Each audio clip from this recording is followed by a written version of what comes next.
ಇವತ್ತು ನನ್ನ ಮಗಳಿಗೆ ಮುಡಿ ತೆಗೆಯೋ ಶಾಸ್ತ್ರ ಹಾಗೆ ಕಿವಿ ಚುಚ್ಚೋ ಶಾಸ್ತ್ರ ಅಂತ ಮಾಡ್ತಾ ಇದ್ದೀವಿ. ಈಗ ನಮ್ಮ ಪಾಪುಗೆ ಬಂದ್ಬಿಟ್ಟು 11 ತಿಂಗಳಾಗಿರುತ್ತೆ. ನಮ್ಮದ್ರಲ್ಲಿ 9 ತಿಂಗಳು 11 ತಿಂಗಳಲ್ಲೇ ಮಾಡೋದು, ಇಲ್ಲಾಂದರೆ 3 ವರ್ಷಕ್ಕೆ ಮಾಡಬೇಕು. ಫಸ್ಟಿಗೆ ದೇವ್ರಿಗೆ ಪೂಜೆ ಎಲ್ಲ ಮಾಡಿ ಮರಿಗಳನ್ನು ಹೊಡಿತೀವಿ. ನಾನ್ ವೆಜ್ ಊಟ ಆಗಿರುತ್ತೆ.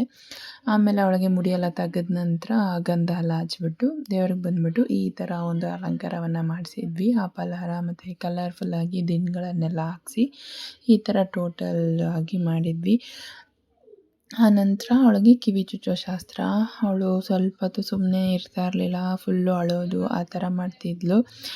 ಕಿವಿ ಚುಚ್ಚಬೇಕಂತಂದ್ರು ತುಂಬಾ ಹತ್ಬಿಟ್ಲು. ನಾವು ಗನ್ ಶೂಟ್ ಮಾಡ್ಕೊಳ್ಳೋಣ ಅಂದ್ಕೊಂಡ್ವಿ, ಬಟ್ ಇಲ್ಲ ಈ ಥರನೇ ಫಸ್ಟು ಮಾಡಬೇಕು ಅಂತ ಹೇಳಿದರು. ಫೈನಲ್ಲಾಗಿ 11 ತಿಂಗಳಿಗೆ ನನ್ನ ಮಗಳಿಗೆ ಕಿವಿ ಚುಚ್ಚೋ ಶಾಸ್ತ್ರ ಮಾಡಿದ್ದಾಯಿತು. ಆವತ್ತೆಲ್ಲ ಹತ್ತಿದ್ದೆ ಅವಳದು. ನಾನು ನ್ಯಾಯವಾಗಿ ವೀಡಿಯೋಸ್ ಎಲ್ಲ ಮಾಡ್ಕೊಳಕ್ಕಾಗಿಲ್ಲ, ಸದ್ಯಕ್ಕೆ ಇಷ್ಟು ವೀಡಿಯೋ ಮಾಡ್ಕೊಂಡಿದ್ದೀನಿ.